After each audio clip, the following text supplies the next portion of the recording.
একটু দেন না ওখানে।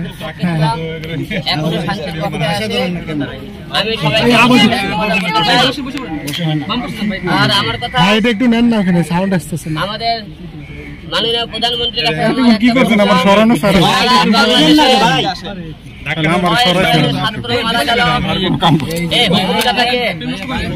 হুকুমদাতাকে আপনারা খুঁজে বের করুন।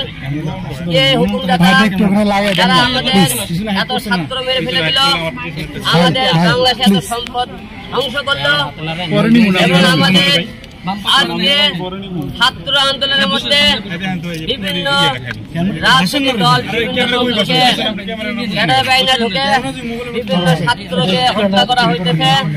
এই হত্যার আমরা বিচার চাই। এই ধরনের হত্যা আমরা চাই না, দেশে শান্তি চাই।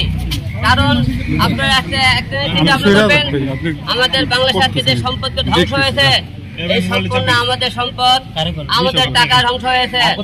আজকে এগুলো ঠিক করতে আপনার পকেটের থেকে আমার পকেটের থেকে সম্পদ ঠিক হবে, কিন্তু আমরা ধ্বংস করে কি লাভ করেছে, ক্ষতি করেছে। তাই আমরা একটা কথা বলতে চাই, যে সমস্ত এখনো মাননীয় প্রধানমন্ত্রীকে একটা কথা বলবো, যে সমস্ত ছাত্রদের এখনো দাবি আছে মেনে নেন, তাদের সাথে বসুন। কারণ যত দেরি করবেন তত আপনার মায়ের বুক খালি হবে, দেশ মনে করে অচল হয়ে যাবে। আমরা দেশ শান্তি চাই, শান্তির পক্ষে আছে। আমরা চাই না আর একটি মায়ের বুক খালি হোক, আর একটি গুলি কোন ছাত্র বুকে, সাধারণ মানুষের বুকে পড়ুক, আমরা এরকম চাই না। আমরা এই লাশের খেলা বন্ধ করতে চাই, এই লাশের খেলা দেখতে চাই না। বাংলাদেশ শান্তির দেশ, শান্তিভাবে যাতে সবাই চলাফেরা করতে পারে, আমরা এরকম পরিবেশ চাই। এখন আপনারা সবাই জানেন আমরা শান্তির পক্ষে, আমরা সেখানে শান্তির পক্ষে আছে।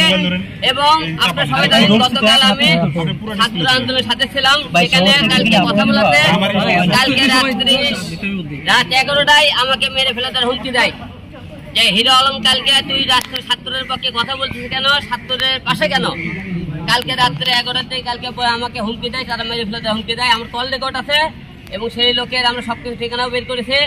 এই হুকুমদাতা কি আমি জানি না, আমি আপনাকে কল রেকর্ড দেবো। কালকে আমি ছাত্রদের পক্ষে কথা বলেছিলাম দেখে তারা আমাকে মেরে ফেলে তারা হুমকি দিয়েছে। আপনারা সবাই জানেন এইরকম অনেকেই আপনি এর আগে আমি কথা বলেছিলাম, সত্যের পথে আমাকে মেরে ফেলে তার হুমকি দেওয়া হয়েছিল, কিন্তু মারতে পারেনি। আমার মতো এক হিরো আলম গেলে কি হবে? হাজার হাজার ছাত্র আজকে লাশ হয়ে গেছে, হাজার হাজার আজকে পরিবার আজকে অসহায়।